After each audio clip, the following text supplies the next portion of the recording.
지저분한 송천 강가 작은 골목길에 낡은 나무 판자와 녹슨 함석으로 급조된 초라한 집에 바깥쪽에 할머니 한 분이 혼자 살고 계셨습니다.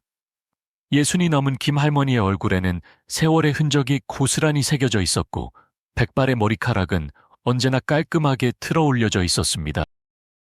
할머니의 삶은 서울 도심 속에서 유일한 생존 방식이라 부르는 폐지 줍기로 매일매일 이어졌습니다. 매일 새벽 동이 틀 무렵 김할머니는 낡은 손수레를 끌고 길거리와 골목길을 누비며 폐지, 플라스틱병, 맥주캔 등을 주웠습니다.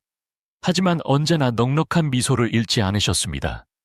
가난한 별동 마을 아이들에게 할머니는 늘 아무리 힘들어도 마음만은 깨끗하게 지켜야 한다. 그래야 떳떳하게 살 수 있는 거다라고 말씀하셨습니다. 하지만 그 낙관적인 모습 뒤에는 깊은 고독이 자리 잡고 있었습니다. 할머니의 남편은 할머니가 젊었을 때 세상을 떠났고 두 아들 또한 병으로 안타깝게 목숨을 잃었습니다. 할머니는 홀로 폐지 줍기에 의지하며 하루하루를 힘겹게 버티고 있었습니다. 매일매일이 어제와 똑같은 슬픈 반복처럼 느껴졌습니다. 그날 밤 폭우가 쏟아졌습니다. 빗방울이 함석 지붕을 때리는 소리가 마치 슬픈 자장가처럼 울려 퍼졌습니다. 김할머니는 낡은 삿갓을 쓰고 찢어진 우비를 입은 채 익숙한 길을 따라 손수레를 끌고 나섰습니다. 빗물에 젖은 흙길에 할머니의 낡은 다리가 미끄러졌지만 멈추지 않았습니다. 비가 오든 눈이 오든 해야 한다. 오늘 안 하면 내일 뭘 먹고 사나 하며 할머니는 스스로를 다독였습니다. 강가 옆 공터에 이르렀을 때 할머니는 이상한 소리를 들었습니다. 처음에는 고양이 소리인가 싶었지만 그 소리는 끊어졌다 이어졌고 힘이 없었으며 어딘가 이상했습니다. 할머니는 멈춰서서 손수레를 길가에 붙였습니다. 그리고 빗속에서 눈을 가늘게 뜨고 주위를 둘러보았습니다. 매요, 매요. 소리는 더욱 뚜렷해졌지만 진짜 고양이 소리와는 달랐습니다. 할머니는 직감적으로 무언가가 잘못되었음을 느끼고 큰 쓰레기 더미 쪽으로 다가갔습니다. 젖은 진흙 속을 힘겹게 걸어가던 할머니는 쓰레기 더미 속에 웅크리고 있는 낡은 천가방 하나를 발견했고 소리가 그곳에서 나오고 있었습니다. 할머니의 심장이 두근거렸습니다. 이게 뭐지? 할머니는 무릎을 꿇고 떨리는 손으로 천가방을 열었습니다. 할머니는 눈앞에 펼쳐진 광경에 깜짝 놀랐습니다. 갓 태어난 듯한 핏기 없는 아이가 갓되픈 울음을 내고 있었습니다. 아이는 더러운 천 조각에 쌓여 있었고 빗물에 젖어 차갑게 식어 있었습니다. 세상에, 할머니는 탄식했습니다. 눈은 붉게 충혈되어 있었고 누가 이 어린 것을 빗속 쓰레기 더미에 버린 거야 하며 할머니는 울먹였습니다. 김할머니는 아이를 품에 안았습니다. 삿갓과 찢어진 우비로 빗물을 막으며 아이를 보호했습니다. 얘야, 어떻게 이렇게 무정하게 너를 버릴 수 있니? 할머니는 눈물을 글썽이며 아이의 얼굴에 묻은 빗물을 닦았습니다. 그 순간 할머니는 해야 할 일을 알았습니다. 가진 것이라고는 가난과 낡은 집밖에 없었지만 이 아이를 이대로 둘 수 없었습니다. 아무리 가난해도 내 자식을 버릴 수는 없다 하며 할머니는 마음을 다잡았습니다. 할머니는 다시 손수레를 끌고 아이를 플라스틱 병 더미 위에 올린 후 우비로 조심스럽게 덮었습니다.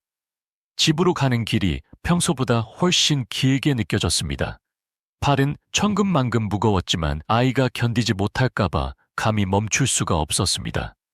집에 도착한 할머니는 아이를 작은 돗자리 위에 뉘었습니다. 낡은 담요 조각으로 아이의 몸을 따뜻하게 감싸주고 따뜻한 물을 데워 곁에 두었습니다. 아이는 울음을 그치고 기진맥진한 듯 눈을 가늘게 떴지만 약한 숨소리가 할머니를 더욱 불안하게 만들었습니다. 할머니는 재빨리 묽은 죽을 끓여 숟가락으로 조금씩 아이에게 먹였습니다. 민호라고 부르자 빛이라는 뜻으로. 할머니는 떨리는 목소리로 말했습니다. 너는 내 삶의 빛이야. 그날 밤 할머니는 잠 한숨 못 이루었습니다. 아이의 곁에 앉아 작은 손을 잡고 걱정과 동시에 희망을 품었습니다. 다음 날 아침 할머니는 이웃들에게 아이에 대해 물었지만 아무도 아는 사람이 없었습니다. 운명이 이 아이를 나에게 데려다 준 거겠지 할머니는 생각했습니다. 그날부터 김 할머니의 인생은 새로운 장을 맞이했습니다. 외로운 노파에서 뜻하지 않은 어머니가 된 것입니다. 민호는 곧 할머니 삶의 중심이 되었고 할머니는 모든 힘과 사랑으로 아이를 키우기로 결심했습니다. 하지만 할머니는 그 결정이 얼마나 험난하고 어려운 여정으로 이어질지 알지 못했습니다. 하지만 그 여정은 두 할머니와 손자의 인생을 완전히 바꾸어 놓았습니다. 민호가 나타난 후 김할머니의 삶은 예전과 같지 않았습니다. 익숙한 길을 걷는 아침은 이제 완전히 달라졌습니다. 민호가 무엇을 먹을지, 무엇을 입을지를 항상 걱정해야 했습니다. 할머니는 더욱 열심히 일했고 더 멀리까지 폐지를 주우러 다녔습니다. 할머니는 힘들게 번 돈으로 분유를 샀지만 수입이 워낙 적어 쌀과 간장 사는 것조차 빠듯했습니다. 할머니의 식사는 더욱 초라해졌고 때로는 찬밥에 소금물을 말아 먹는 게 전부였습니다. 모든 가장 좋은 것, 가장 작은 것조차 모두 민호를 위해 남겨두었습니다. 민호가 좁은 돗자리에 누워 할머니의 옷자락을 꼭 잡고 자는 모습을 볼 때마다 할머니는 미소 지었습니다. 힘들어도 괜찮아. 건강하게만 자라다오. 어느 날 민호가 고열에 시달리기 시작했습니다. 아이의 작은 뺨은 붉게 달아올랐고 숨은 거칠어졌습니다. 김할머니는 몹시 당황했습니다. 가난한 집에는 약 하나 없었고 따뜻한 수건으로 아이의 몸을 닦아줄 뿐이었습니다. 하지만 열은 쉽게 떨어지지 않았습니다. 그날 밤 김할머니는 밤늦게 약국으로 달려갔습니다. 제 손자가 열이 심해요. 혹시 외상으로 약을 살 수 있을까요? 꼭 갚을게요라며 김할머니는 약사에게 간절하게 부탁했습니다. 약사는 망설였습니다. 폐지를 줍는 노파가 돈을 갚을 수 있을까 의심스러웠지만 민호가 할머니 품에서 떨고 있는 모습을 보고 한숨을 쉬며 해열제를 내주었습니다. 김할머니는 집으로 돌아와 떨리는 손으로 약을 타서 민호에게 조금씩 먹였습니다. 걱정으로 눈은 붉게 충혈되었지만 아이에게서 한시도 눈을 뗄 수 없었습니다. 다음 날 아침 민호의 열이 점차 내려갔고 다시 까르르 웃기 시작했습니다. 김할머니는 안도의 한숨을 내쉬었고 행복의 눈물이 볼을 타고 흘러내렸습니다. 김할머니의 민호에 대한 사랑과 희생은 나날이 커져갔습니다. 아이를 키우기 위해 할머니는 그 어느 때보다 더 열심히 일해야 했습니다. 매일 새벽 3시부터 일어나 폐지를 줍기 위해 멀리 떨어진 서울 길목까지 갔습니다. 비가 쏟아지는 날에도 젖은 채로 폐지와 빈 병을 주었습니다. 할머니의 낡은 다리는 힘없이 떨렸지만 민호가 필요로 하는 분유와 옷을 위해 멈출 수 없었습니다. 별동 마을 사람들은 점차 민호에게 관심을 갖기 시작했습니다. 일부는 김할머니의 끈기에 감탄했지만 경멸하는 사람도 적지 않았습니다. 자기 몸도 가누지 못하는 노파가 웬 사서 고생이야 라며 한 여인은 비웃었습니다. 김할머니는 그런 말을 들었지만 개의치 않았습니다. 그들은 결코 알 수 없을 것입니다. 아이를 키우는 것이 고통이 아니라 행복이라는 것을요. 민호는 가난 속에서 자랐지만 사랑이 부족하지 않았습니다. 걷기 시작했을 때부터 민호는 할머니를 따라 폐지 더미로 향했고 맥주캔과 플라스틱 병을 주었습니다. 할머니, 이거 주웠어요. 민호는 환한 미소를 지으며 녹슨 캔을 들어 올렸습니다. 김할머니는 웃었고 눈에는 자랑스러움이 가득했습니다. 잘했어, 우리 손주. 하지만 공부도 열심히 해야 한다. 나중에 이 일은 하지 마. 가난했지만 민호는 항상 예의 바르고 이해심이 깊은 아이였습니다. 할머니에게 무리한 것을 요구하지 않았고 오히려 자신이 할 수 있는 일들을 도와주려 노력했습니다. 이 때문에 마을 사람들은 점차 민호를 다르게 보기 시작했습니다. 사람들은 김할머니를 돕기 시작했고 옷이나 책을 선물하기도 했습니다. 어느 날 민호는 학교에서 우등생 상장을 가져왔습니다. 할머니에게 자랑하며 상장을 들어보였습니다. 할머니, 제가 반에서 제일 잘했다고 칭찬받았어요. 김할머니는 상장을 바라보며 눈물을 글썽였습니다. 잘했어, 우리 손주. 계속 열심히 공부해서 아무도 널 무시하지 못하게 해야 한다. 가난 속에서도 민호는 늘 큰 꿈을 키웠습니다. 언젠가 성공해서 김할머니를 고생시키지 않겠다고 다짐했습니다. 민호는 밤마다 할머니 곁에 앉아 낡은 집 지붕 틈새로 보이는 별을 바라보며 말했습니다. 할머니, 나중에 할머니를 위해 크고 예쁜 집을 지어드릴게요. 더는 우리 집처럼 낡지 않게. 김할머니는 인자하게 웃으며 민호의 머리를 쓰다듬었습니다. 네가 잘 자라기만 하면 나는 더 바랄 게 없다. 민호는 몰랐습니다. 김할머니가 늘 낙관적인 모습을 보였지만 마음속에는 항상 불안함이 자리 잡고 있다는 것을요. 할머니는 늙어가고 있었고 얼마나 더 민호와 함께할 수 있을지 확신할 수 없었습니다. 하지만 할머니는 스스로 다짐했습니다. 단 하루라도 더 이 아이와 함께할 수 있다면 있는 힘껏 최선을 다할 거야. 시간이 흘러 민호는 김할머니의 사랑 속에서 자랐지만 점차 자신과 친구들의 차이를 느끼기 시작했습니다. 학교에서 민호는 민호네 집은 반에서 제일 가난해. 할머니는 폐지 줍잖아 라는 친구들의 놀림에 수치심을 느꼈습니다. 그 말들은 어린 민호의 마음에 칼날처럼 박혔습니다. 어느 날 학교에서 돌아오던 민호는 김할머니가 폐지 손수레를 끌며 힘겹게 걸어가는 모습을 보았습니다. 친구들이 지나가며 웃고 수군거렸습니다. 민호는 급히 고개를 숙이고 할머니를 모르는 척 지나쳐갔습니다. 할머니는 쓸쓸한 눈으로 민호의 뒷모습을 바라보았습니다. 그날 밤 민호는 방구석에 앉아 밥을 먹는 내내 아무 말도 하지 않았습니다. 할머니는 민호에게 무슨 일이 있는지 묻자 민호는 입을 열었습니다. 할머니, 폐지 줍는 일 그만하시면 안 돼요? 더는 다른 사람들이 저를 놀리지 않게. 그 말은 김할머니의 가슴을 후벼 팠습니다. 할머니는 잠시 침묵하다가 말했습니다. 이 일은 내가 하고 싶어서 하는 게 아니라 해야 해서 하는 거다. 너는 아직 어리니까 공부를 해야지. 중간에 포기하면 안 돼. 민호는 아무 말도 하지 않았습니다. 하지만 그날 이후부터 민호는 할머니와 함께 다니는 것을 꺼려했습니다. 그 거리감에 할머니는 슬펐지만 민호가 어리고 세상의 시선에 상처받기 쉽다는 것을 알기에 민호를 탓하지 않았습니다. 어느 오후 김할머니가 손수레를 끌고 길을 건너다 오토바이 한 대가 빠른 속도로 달려왔습니다. 급정거하는 소리가 울리고 사람들은 소리쳤습니다. 김할머니는 넘어졌고 손수레는 뒤집혀 폐지가 길바닥에 쏟아졌습니다. 운전자는 잠깐 멈추는 듯 하더니 이내 도망쳤습니다. 착한 사람들이 달려와 할머니를 일으켜 병원으로 데려갔습니다.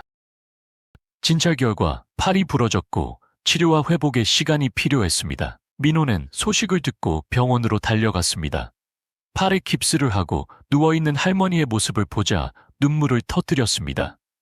할머니, 제가 잘못했어요. 그런 말을 하면 안 되는 거였는데 이제 더는 일하지 마세요. 제가 일해서 할머니를 모실게요. 하며 민호는 흐느꼈습니다. 김할머니는 힘없는 목소리로 민호의 머리를 쓰다듬으며 말했습니다. 내 잘못이 아니야. 나는 네가 잘 자라기만 바라지. 네가 공부 열심히 하는 것만 보면 나는 아무것도 아깝지 않다. 그날 이후 민호는 완전히 달라졌습니다. 더는 할머니의 일을 창피하지 않았습니다. 오히려 모든 여가 시간에 할머니를 도와 폐지를 주었습니다. 신문 배달, 설거지 등 돈을 벌 수 있는 일이라면 가리지 않았고 반 친구들의 숙제를 도와주며 돈을 벌기도 했습니다. 번 돈은 모두 할머니의 약과 맛있는 음식을 사는 데 썼습니다. 별동 마을 사람들은 민호의 변화에 주목하기 시작했습니다. 김할머니는 참 복받았네. 저렇게 착한 손자가 있어서 라며 한 할머니가 말했습니다. 김할머니는 웃었지만 마음은 자부심으로 가득 찼습니다. 민호는 열심히 일할 뿐만 아니라 학업에도 게을리하지 않았습니다. 새벽 2시까지 잠을 자지 않고 공부에 매달렸습니다. 때로는 너무 지쳐 쓰러질 것 같았지만 김할머니를 볼 때마다 다시 힘을 냈습니다. 더 열심히 공부해서 할머니가 더는 폐지를 줍지 않도록 해야 해라며 자신을 다독였습니다. 민호의 노력은 결실을 맺었습니다. 시내 학생 경시대회에서 1등을 차지했고 학교를 깜짝 놀라게 했습니다. 교장 선생님은 직접 김할머니를 초대해 민호의 상을 수여하는 자리를 마련했습니다. 민호는 상장을 받은 후 할머니에게 고개 숙여 인사했습니다. 떨리는 목소리로 할머니 감사합니다. 할머니가 없었다면 저는 이 자리에 설 수 없었을 거예요. 라고 말했습니다. 김할머니는 강당 구석에 앉아 눈물을 글썽였습니다.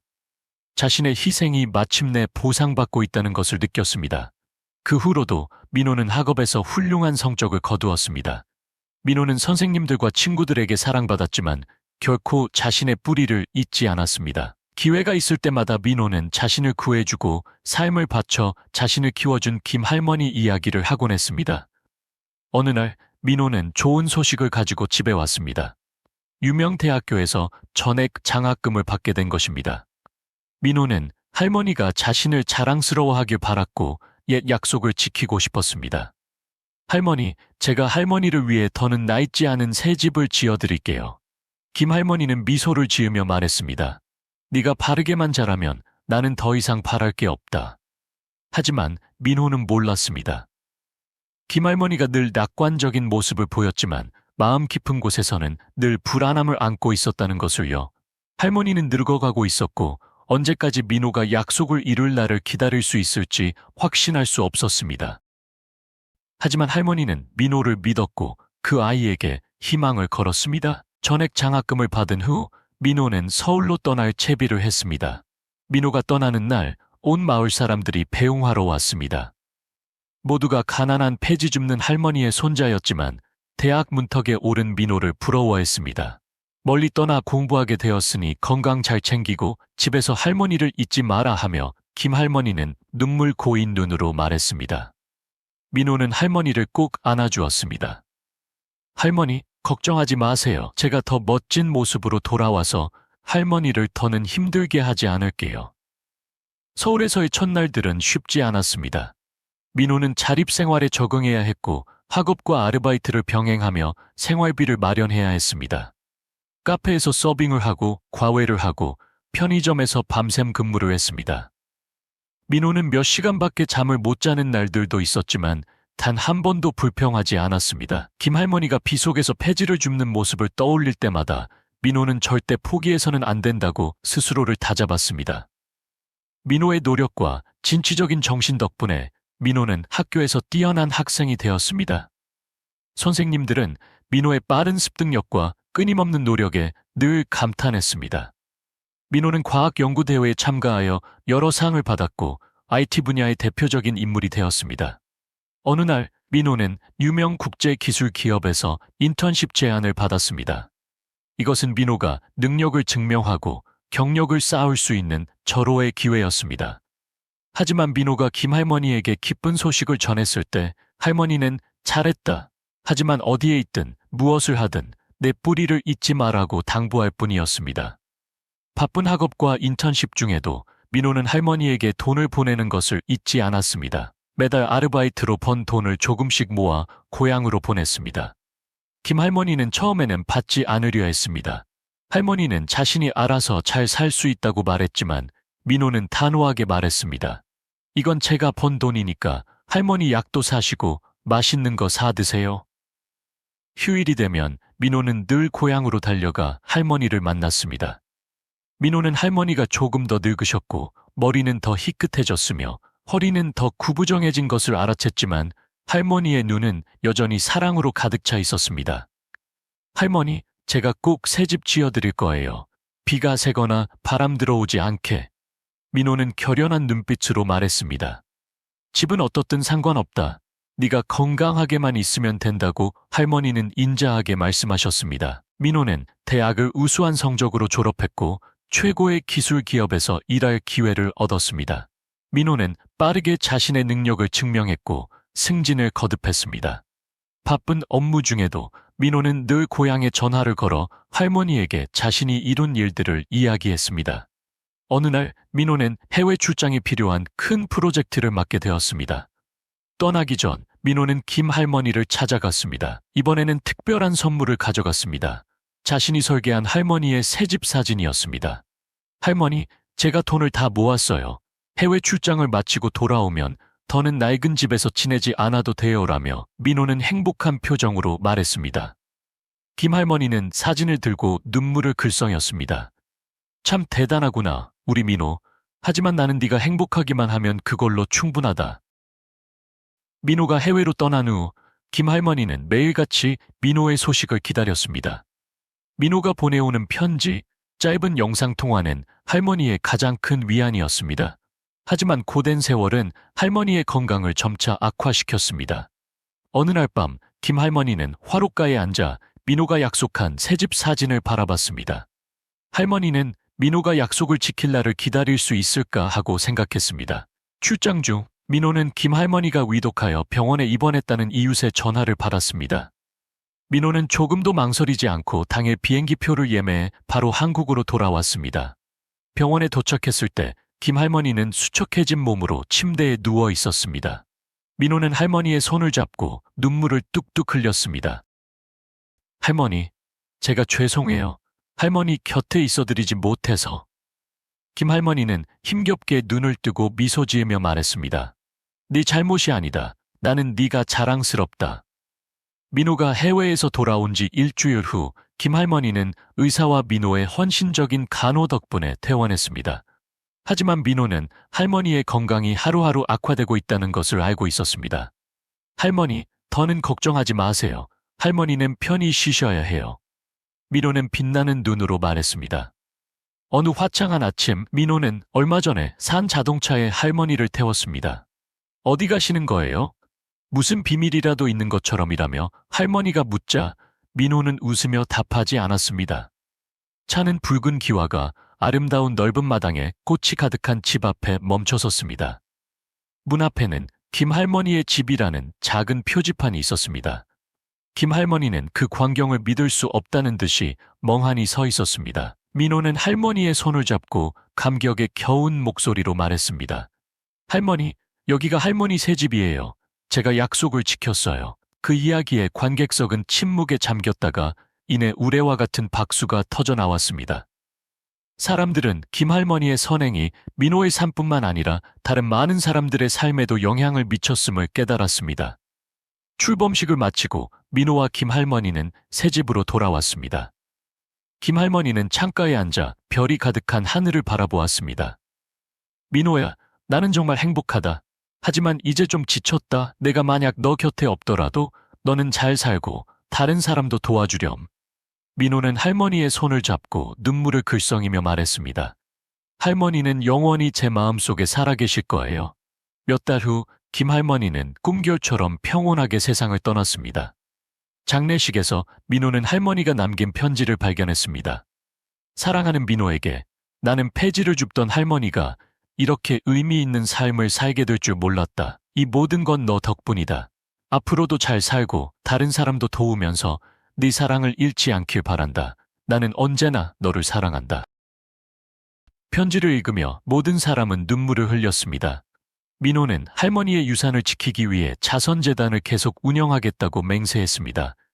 김할머니가 세상을 떠난 후 민호는 김할머니 자선재단을 발전시키는 데 모든 열정을 쏟았습니다. 할머니와의 약속을 지킬 뿐만 아니라 할머니의 사랑을 세상에 전하고 싶었습니다. 민호는 강연을, 신문기사, 텔레비전 프로그램 등을 통해 김할머니 이야기를 알렸습니다. 쓰레기 더미에서 버려진 아이를 구해준 폐지 줍는 할머니의 이야기는 수많은 사람에게 영감을 주었습니다. 사랑이 담긴 작은 행동이 삶을 완전히 바꿀 수 있다는 것. 민호는 한 인터뷰에서 이렇게 말했습니다. 많은 사람이 그 말을 듣고 일상 속에서 선행을 하기 시작했습니다. 민호의 자선재단은 수많은 고아에게 도움을 주었고 장학금과 음식, 거처를 필요한 사람들에게 제공했습니다. 가장 중요한 것은 도움을 받는 모든 아이가 김할머니의 이야기를 들었다는 것입니다. 작은 행동이라도 마음을 담으면 삶을 바꿀 수 있다는 것을 기억하게 하기 위해서 말입니다. 어느 날 한 가난한 소년이 기금회에 민호를 찾아와 편지를 건넸습니다. 민호 삼촌, 삼촌과 김할머니께 감사드려요. 재단 장학금 덕분에 대학에 합격했어요. 저도 열심히 공부해서 삼촌처럼 다른 사람을 도울게요. 민호는 편지를 들고 눈물을 글썽였습니다. 고아로 자랐지만 사랑으로 구원받았던 자신의 어린 시절 모습이 보였습니다. 민호는 자선재단 구내에 김할머니의 작은 동상을 세웠습니다. 그곳에서 사람들은 할머니를 추모하고 사랑을 느낄 수 있었습니다. 동상에는 다음과 같은 글귀가 새겨져 있었습니다. 사랑은 거창한 것이 아니라 진심으로 마음을 전하는 것입니다. 매년 김할머니의 기일에는 민호는 추모식을 열고 어려움 속에서도 가족과 삶을 위해 헌신하는 노동자들을 기렸습니다. 민호는 할머니의 가장 큰 꿈 중 하나였던 낡은 집을 고쳐 아이들을 위한 지역사회센터로 바꾸었습니다. 그곳은 학습과 식사뿐만 아니라 김할머니의 이야기를 들으며 사랑을 배우는 곳이었습니다. 센터 개원식에서 민호는 군중 앞에서 차분한 목소리로 말했습니다. 김할머니는 세상 사람들의 눈에는 위대한 사람이 아니었을지 몰라도 제게는 세상 전부였습니다. 할머니는 제게 사랑이야말로 모든 것을 바꿀 수 있다고 가르쳐 주셨습니다. 저는 할머니의 이야기가 모든 사람에게 계속해서 영감을 주기를 바랍니다. 시간이 흘러 민호는 성공한 사업가로 성장했지만 늘 소박한 삶을 살았습니다. 재단에서 아이들을 만날 때마다 민호는 가난한 노파에게 구조받았던 힘없는 어린 시절의 자신을 떠올렸습니다. 김할머니의 유산은 재단이나 동상이 아니라 매일같이 선행을 실천하는 자신의 모습이라는 것을 깨달았습니다. 어느 날 민호가 자선재단 구내를 거닐 때 한 어린 소녀가 민호의 다리를 꼭 껴안았습니다. 민호 삼촌, 저를 도와주셔서 정말 감사해요. 저도 열심히 공부해서 삼촌과 할머니께 실망시켜드리지 않을게요. 민호는 몸을 숙여 소녀의 머리를 쓰다듬었습니다. 나에게 감사할 필요 없어. 김할머니께 감사해야지. 할머니는 내게 사랑이 가장 소중한 선물이라고 가르쳐 주셨거든. 이야기는 민호가 자선재단 구내에서 김할머니의 동상 앞에 서서 꽃과 낡은 손술의 모형을 놓고 과거와 희생을 기억하는 것으로 마무리됩니다. 민호는 할머니, 저는 할머니가 바라시는 대로 살고 있어요.